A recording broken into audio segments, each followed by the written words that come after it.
حضرت ابو ہریرہ سے روایت ہے کہ نبی پاک صلی اللہ علیہ وآلہ وسلم مسجد میں تشریف لے گئے۔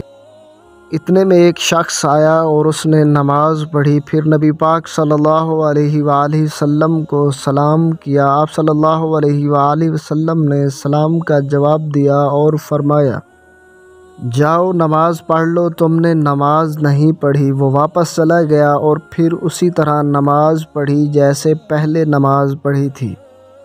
پھر آیا اور نبی پاک صلی اللہ علیہ وآلہ وسلم کو سلام کیا۔ آپ صلی اللہ علیہ وآلہ وسلم نے سلام کا جواب دیا اور فرمایا، جاؤ نماز پڑھ لو، تم نے نماز نہیں پڑھی۔ 3 مرتبہ ایسا ہی ہوا۔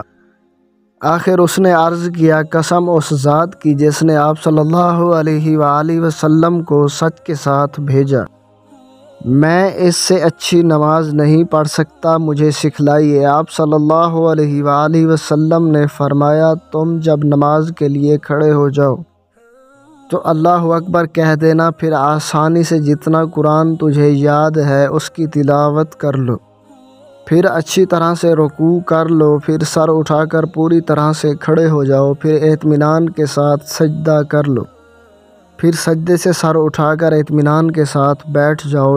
اسی طرح ساری نماز پڑھ لو۔ ہم قربان اپنے نبی پاک صلی اللہ علیہ وآلہ وسلم پر کہ جنہوں نے ہمیں نماز کے ساتھ ساتھ یہ بھی سکھایا کہ نماز کو جلد بازی یا عجلت میں نہیں بلکہ آرام، اطمینان اور سکون کے ساتھ ادا کرو۔